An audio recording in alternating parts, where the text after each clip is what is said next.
Leitura do livro do Gênesis. O Senhor Deus formou o homem do pó da terra, soprou-lhe nas narinas o sopro da vida, e o homem tornou-se um ser vivente. 8. Depois, o Senhor Deus plantou um jardim em Éden, ao oriente, e ali pôs o homem que havia formado. 9. E o Senhor Deus fez brotar da terra toda sorte de árvores de aspecto atraente e de fruto saboroso ao paladar, a árvore da vida no meio do jardim e a árvore do conhecimento do bem e do mal. 3. 1. A serpente era o mais astuto de todos os animais dos campos que o Senhor Deus tinha feito. Ela disse à mulher: É verdade que Deus vos disse, não comereis de nenhuma das árvores do jardim? 2. E a mulher respondeu à serpente: Do fruto das árvores do jardim nós podemos comer. 3. Mas do fruto da árvore que está no meio do jardim, Deus nos disse, não comais dele nem sequer o toqueis, do contrário morrereis. 4. A serpente disse à mulher: Não, vós não morrereis. 5. Mas Deus sabe que no dia em que dele comerdes, vossos olhos se abrirão, e vós sereis como Deus, conhecendo o bem e o mal. 6. A mulher viu que seria bom comer da árvore, pois era atraente para os olhos e desejável para se alcançar conhecimento, e colheu um fruto, comeu, e deu também ao marido, que estava com ela, e ele comeu. 7. Então os olhos dos dois se abriram, e vendo que estavam nus, teceram tangas para si com folhas de figueira. Palavra do Senhor. Graças a Deus. Leitura da Carta de São Paulo aos Romanos. Irmãos, 12. Consideremos o seguinte: o pecado entrou no mundo por um só homem. Através do pecado entrou a morte, e a morte passou para todos os homens, porque todos pecaram. 13. Na realidade, antes de ser dada a lei, já havia pecado no mundo, mas o pecado não pode ser imputado quando não há lei. 14. No entanto, a morte reinou desde Adão até Moisés, mesmo sobre os que não pecaram como Adão, o qual era a figura provisória daquele que devia vir. 15.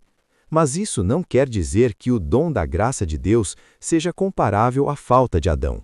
A transgressão de um só levou a multidão humana à morte, mas foi de modo bem mais superior que a graça de Deus, ou seja, o dom gratuito concedido através de um só homem, Jesus Cristo, se derramou em abundância sobre todos. 16. Também o dom é muito mais eficaz do que o pecado de um só, pois a partir de um só pecado, o julgamento resultou em condenação, mas o dom da graça frutifica em justificação a partir de inúmeras faltas. 17. Por um só homem, pela falta de um só homem, a morte começou a reinar. Muito mais reinarão na vida, pela mediação de um só, Jesus Cristo, os que recebem o dom gratuito e superabundante da justiça. 18. Como a falta de um só acarretou condenação para todos os homens, assim o ato de justiça de um só trouxe para todos os homens a justificação que dá a vida. Com efeito, como pela desobediência de um só homem, a humanidade toda foi estabelecida numa situação de pecado, assim também, pela obediência de um só, toda a humanidade passará para uma situação de justiça. Palavra do Senhor. Graças a Deus. Proclamação do Evangelho de Jesus Cristo segundo Mateus. Glória a vós, Senhor. Naquele tempo, o Espírito conduziu Jesus ao deserto para ser tentado pelo diabo. Jesus jejuou durante 40 dias e 40 noites, e depois disso teve fome. Então o tentador aproximou-se de Jesus e disse: Se és filho de Deus, manda que estas pedras se transformem em pães. Mas Jesus respondeu: Está escrito, não só de pão vive o homem, mas de toda palavra que sai da boca de Deus. Então o diabo levou Jesus à cidade santa, colocou-o sobre a parte mais alta do templo, e lhe disse: Se és filho de Deus, lança-te daqui abaixo, porque está escrito: Deus dará ordens aos seus anjos a teu respeito, e eles te levarão nas mãos, para que não tropeces em alguma pedra. Jesus lhe respondeu: Também está escrito: não tentarás o Senhor teu Deus. Novamente o diabo levou Jesus para um monte muito alto, mostrou-lhe todos os reinos do mundo e sua glória, e lhe disse: Eu te darei tudo isso se te ajoelhares diante de mim para me adorar. Jesus lhe disse: Vai-te embora, Satanás, porque está escrito: Adorarás ao Senhor teu Deus, e somente a ele prestarás culto. Então o diabo o deixou, e os anjos se aproximaram e serviram a Jesus. Palavra da salvação. Glória a vós, Senhor. O deserto representa os momentos de silêncio, prova e decisão em nossa vida. Assim como Jesus, somos levados a enfrentar situações que revelam nossas fraquezas, medos e desejos mais profundos. Porém, o Evangelho nos ensina que a palavra de Deus é o alimento que fortalece a alma. Quando confiamos nela, encontramos forças para resistir às seduções do mundo e permanecemos firmes na vontade do Senhor. A primeira tentação revela o perigo de colocar as necessidades materiais acima de Deus.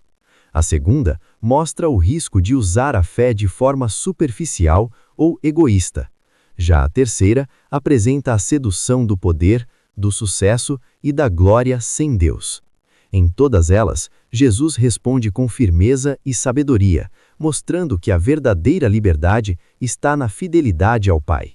Isso nos convida a refletir: quais são as tentações que nos afastam de Deus hoje? O que tem ocupado o lugar do Senhor em nosso coração? Durante este tempo de conversão, somos chamados a renovar nossa fé por meio da oração, do jejum e da caridade. O combate espiritual não é sinal de fraqueza, mas de crescimento. Cada vitória, mesmo pequena, fortalece nossa caminhada e nos aproxima da santidade. Deus nunca nos abandona. Ele envia seus anjos, sua graça e sua paz para nos sustentar. Que este Evangelho nos inspire a confiar mais em Deus, a resistir às tentações com coragem e a buscar uma vida de fidelidade. Peçamos a graça de permanecer firmes mesmo nos desertos da vida, certos de que após cada provação, o Senhor nos fortalece e nos conduz à vitória. Amém.